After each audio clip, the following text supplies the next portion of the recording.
Hello, this is Faisal Masood again, and this time I'm going to show you how you can do a factory reset of your Samsung Galaxy phone. And in this case I have S6 model, so I will go to the settings area.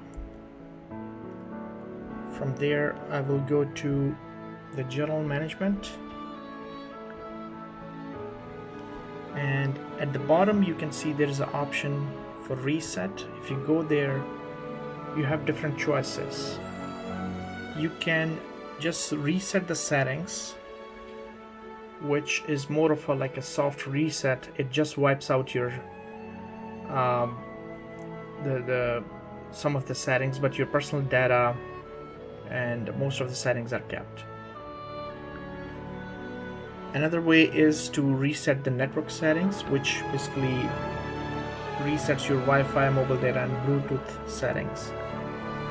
The third option, which is the recommended way to reset when you want to sell your phone to some other person, is doing this factory reset, which says factory data reset option. So you will choose that option, and you can see it will erase all of your data from the phone, including the different accounts, system, app data, device settings, downloaded apps, and all the user data.